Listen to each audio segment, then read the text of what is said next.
Bonjour. Le solstice d'hiver vient de passer avec les fêtes de Noël et nous sommes dans une période bien particulière puisque depuis quelques jours, chaque journée rallonge.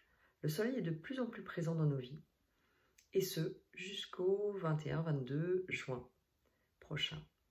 Ces alternances de nuit et de jour sont essentielles pour notre métabolisme, pour notre vie. Et en astrologie, nous avons deux astres qu'on appelle des luminaires qui éclairent ces deux périodes bien particulières. La lune éclaire notre nuit et la lune parle de tout ce qui est caché, de tout ce qui est inconscient, probablement ce qui s'est développé dans la toute petite enfance en lien avec maman.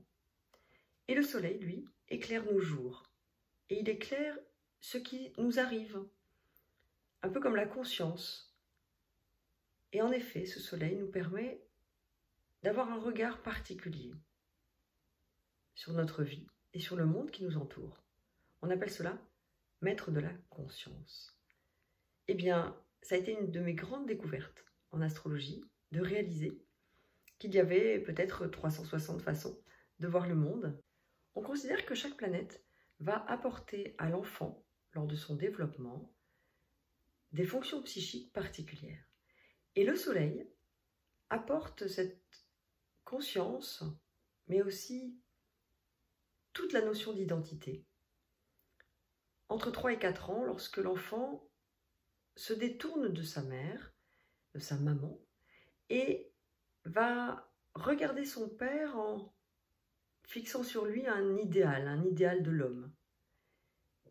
C'est ce qu'on appelle la fonction narcissique. À partir de ce moment-là, il va chercher à être aimé, à être reconnu par ce père qu'il idéalise. Et donc, le soleil et la position du soleil dans notre thème astral va définir la manière dont on a regardé notre père et dont on a pensé qu'il allait nous aimer et nous reconnaître. C'est ce qu'on appelle la fonction d'identité. D'ailleurs, on dit souvent « je suis bélier, je suis taureau, je suis gémeaux, je suis cancer ». Eh bien, 4 manières différentes d'être au monde et de se comporter et de voir son père. Imaginons ces 4 enfants sur une cour d'école. L'un aura vu chez son père la force, le dynamisme. L'autre, le courage et la puissance. Le troisième se sera intéressé à la sociabilité, la communication. Et enfin, le quatrième aura vu son papa être affectueux, s'intéresser à la famille et aux émotions des uns et des autres. On imagine bien que leur vision du monde et des autres, mais aussi leur comportement, va être différent. On peut en effet dire que les fonctions psychiques apportées par le soleil, à savoir l'identité, la conscience du monde et l'amour de soi, sont colorées par l'énergie du signe dans lequel était le soleil le jour de leur naissance. C'est une notion très très importante. Les fonctions psychiques d'une planète sont colorées par l'énergie du signe dans lequel était cette planète le jour de notre naissance. Un enfant né au mois d'août a son soleil dans le signe du lion. Il reçoit donc l'énergie du lion en tant que conscience, identité et amour de soi. Pareil pour un enfant qui est né au mois de septembre avec un soleil en vierge. Sa conscience du monde sera colorée par l'énergie de la Vierge, son identité sera colorée par l'énergie de la Vierge et son amour de lui-même et du Père sera coloré par cette même énergie. C'est une notion très très importante de faire la différence entre la fonction psychique de la planète, et là en l'occurrence du Soleil, et l'énergie du signe. Il y a 12 signes astrologiques, il y a donc 12 énergies différentes pour le Soleil au cours de l'année, et 12 façons de voir le monde, mais aussi de se présenter au monde ou de s'aimer. au lieu de décrire ces consciences du monde dans le sens du zodiaque, c'est-à-dire du bélier au poisson, je vais les classer par éléments. En effet, les signes sont chacun associés à un élément. Il y a 4 éléments, le feu, la terre, l'air et l'eau. Les 3 signes de feu, que sont le bélier, le lion et le sagittaire, vont donc avoir une conscience du monde, une identité et un amour, de même, qui va être teinté par l'énergie feu, c'est-à-dire le charisme. Alors, le bélier va tirer son charisme de sa force, de son dynamisme, va être facilement confrontant et peut-être voir le monde comme un espace de défense de territoire.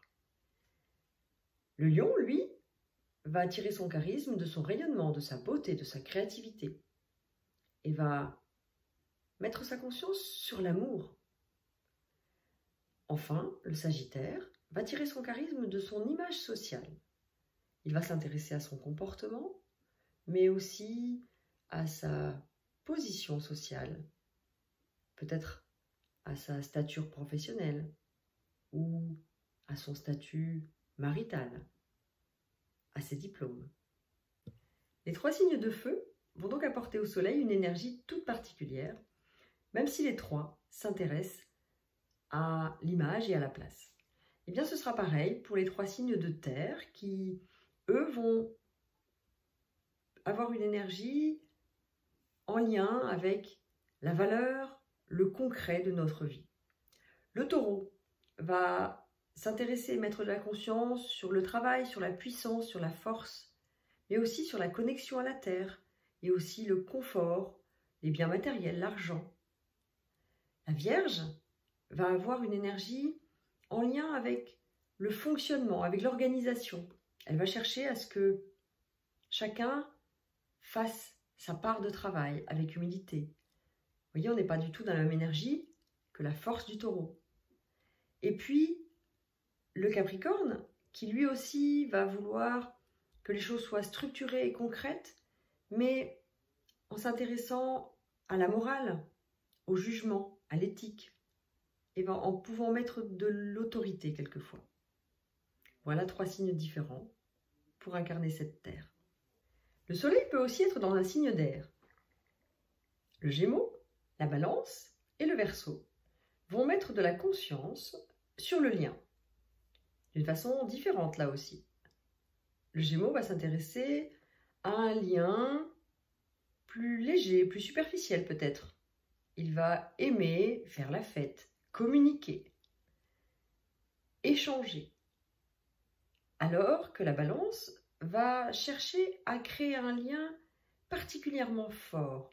Ça peut être un lien romantique dans le couple ou dans une amitié forte, mais ce qu'elle aimera, c'est être à 2, à 3, dans des petits groupes.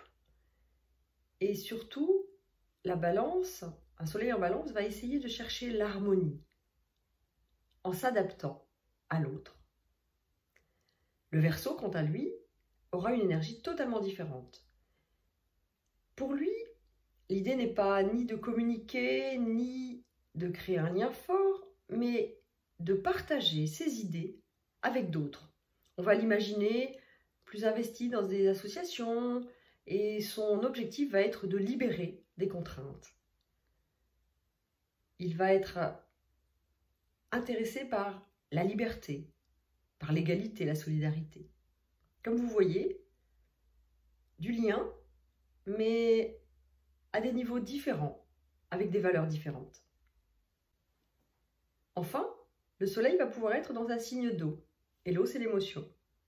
Alors, 3 types d'émotions. Le Cancer, c'est l'eau douce, maternelle, le liquide amniotique, et on va trouver des personnes qui ont un goût prononcé pour l'enfance, pour la famille.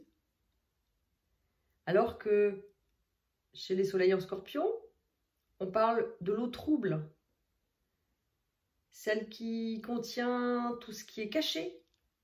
Les soleils en Scorpion vont aimer la transgression, ils vont aimer gêner, ils vont aimer parler de ce qui est tabou, de ce qui est secret. Et ils vont aimer surtout les émotions intenses.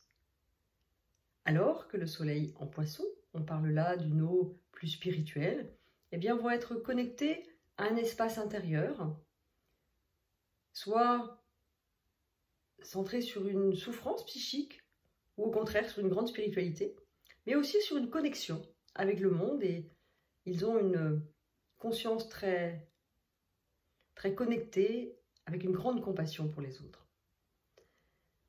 Voilà, nous avons fait le tour de ces soleils, et j'espère que vous aurez pu peut-être commencer à vous reconnaître et à avoir envie d'aller encore un peu plus loin. On pourrait imaginer que notre conscience du monde est donc figée en fonction de la position du soleil dans notre thème astral à notre naissance.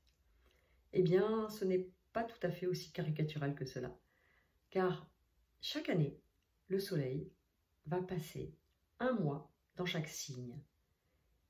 Et tous les mois de janvier, nous aurons une invitation à aller visiter l'énergie du soleil en Capricorne. Tous les mois de février, nous aurons une invitation à aller visiter l'énergie du soleil en Verseau. Et ainsi, mois après mois. On peut voir ainsi que plus on vieillit et plus on a l'occasion d'aller explorer chacune des énergies pour pouvoir peut-être enrichir notre conscience du monde et peut-être atteindre une certaine maturité. Alors avant de vous quitter, j'ai envie d'éclairer un petit peu le soleil du moment. Le soleil vient de passer un mois en Sagittaire et vous avez peut-être reconnu les énergies du Sagittaire avec l'influence de Jupiter et de la fonction psychique dont on parlera plus tard, qui est la vie sociale et aussi la religion. Eh bien, nous sommes préparés aux fêtes de Noël pour ceux qui ont une foi religieuse. C'était une étape importante. Et puis pour tous les autres, mais pour tout le monde, j'ai envie de dire, un intérêt particulier pour le vivre ensemble. On a fait des fêtes de famille, on s'est retrouvés. Et qu'est-ce qui se fait? Qui est-ce qu'on invite? Avec qui est-ce qu'on a envie de faire la fête?